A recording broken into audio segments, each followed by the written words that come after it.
Viva ভয়েসে অংশগ্রহণের জন্য একজন প্রার্থীর জ্ঞান ও দক্ষতা ভিত্তিক প্রস্তুতির পাশাপাশি আনুষঙ্গিক প্রস্তুতি কেমন হওয়া উচিত সেটি অবশ্যই সংশ্লিষ্ট প্রার্থীরা কম বেশি জানেন। আপনাদের সেই জানা বিষয়গুলো একটু মিলিয়ে ঝালাই করে কিংবা সমৃদ্ধ করে নিতে পারেন এই সংক্ষিপ্ত আলোচনা থেকে। প্রয়োজনীয় কাগজপত্র অর্থাৎ মৌখিক পরীক্ষার প্রবেশপত্র, লিখিত পরীক্ষার ফলাফলপত্র এবং আপনার সব যোগ্যতা, দক্ষতা ও অভিজ্ঞতার ও কৃতিত্বের প্রমাণপত্রাদির মূল কপি একটি অফিসিয়াল ব্যাগে করে ভাইভা বোর্ডে নিয়ে যাবেন। শিক্ষার্থীদের সনদ রাখার মতো হালকা ফাইল না নেওয়াই ভালো। তবে কর্তৃপক্ষ সেগুলো দেখতে না চাইলে আগ বাড়িয়ে দেখানো উচিত নয়। একটি ভালো কলম অবশ্যই সঙ্গে রাখতে হবে। মোবাইল ফোন সেট যদি সঙ্গে থাকে তবে সাইলেন্ট করে ভাইব্রেশন অফ করে রাখুন। পরীক্ষা চলাকালে ফোন ভাইব্রেট হলেও মনোযোগ বিঘ্নিত হতে পারে। আপনার সাজ পোশাক অত্যন্ত পরিপাটি, পরিচ্ছন্ন ও মার্জিত অর্থাৎ ফর্মাল ও অফিসিয়াল রাখুন। অতিরিক্ত সাজগোজ না থাকাই উত্তম। জামা কাপড় হওয়া চাই হালকা রঙের।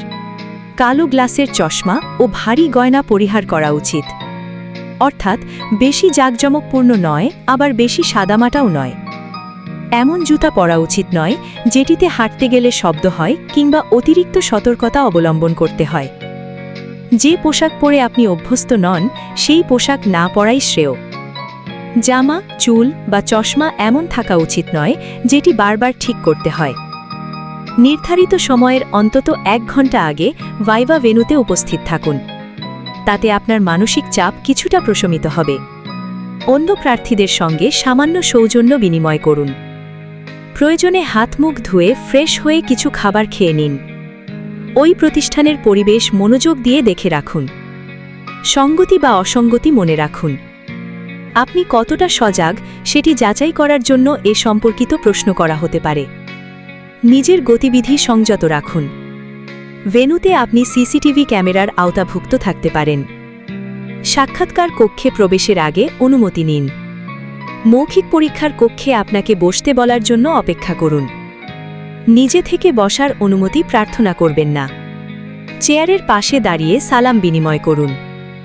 বসার অনুমতি পেলে স্বাভাবিকভাবে বসুন। চেয়ার টেনে সামনে বা পেছনে নেবেন না। বেশি টানটান হয়ে বা কাচুমুচু হয়ে বসা ঠিক নয়। পায়ের ওপর পা তুলবেন না। টেবিলে হাত রাখবেন না। কোনো মুদ্রা দোষ থাকলে তা পরিহার করুন।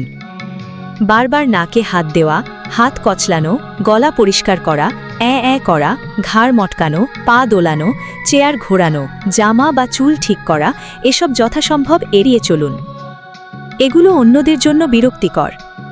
মুদ্রা দোষ মানুষের ব্যক্তিত্বের দুর্বলতা প্রকাশ করে। প্রশ্ন মনোযোগ দিয়ে শুনে বুঝে উত্তর দিন। কোনো প্রশ্ন না বুঝলে বলুন, দুঃখিত, প্রশ্নটি আমি ঠিক বুঝতে পারিনি।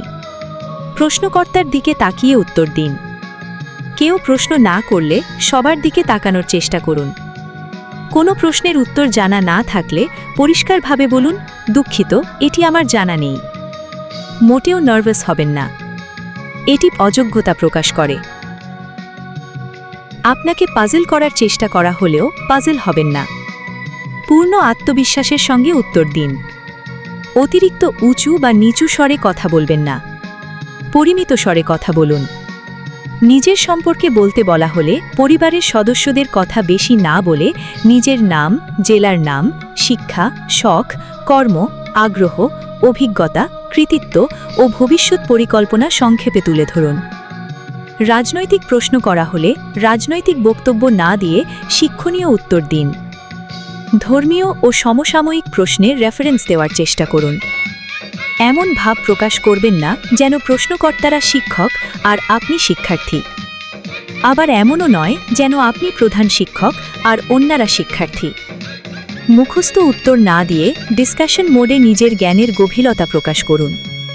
অতিরিক্ত ভাবগম্ভীর বা অতিরিক্ত উচ্ছ্বসিত হওয়া ঠিক নয়। মনে রাখবেন, পরীক্ষা দিচ্ছেন।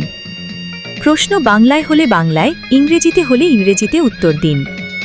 শুদ্ধ ভাষায়, সঠিক বাক্যে, সুস্পষ্ট উচ্চারণে কথা বলুন।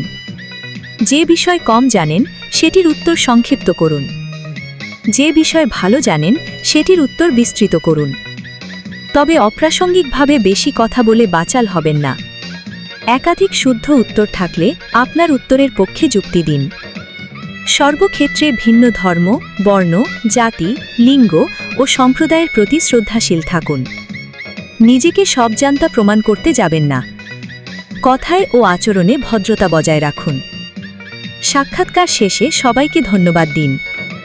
চেয়ার থেকে উঠে হাসি মুখে সালাম দিয়ে ধীরে পিছিয়ে আসুন। খেয়াল রাখুন চেয়ার বা জুতায় যেন শব্দ না হয়। পরে মুখ ফিরিয়ে দৃঢ় পায়ে বেরিয়ে আসুন। সবশেষে নিজেকে এমনভাবে উপস্থাপন করুন যেন আপনি বুদ্ধিমান, বাগ্মী, যুক্তিপূর্ণ, নৈতিক, আত্মবিশ্বাসী, আন্তরিক এবং যথেষ্ট সক্ষম ব্যক্তিত্বের অধিকারী। লেখক মোহাম্মদ রহমতুল্লাহ, সাবেক প্রধান।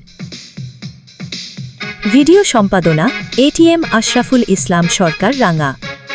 কৃতজ্ঞতা দৈনিক প্রথম আলো পত্রিকা।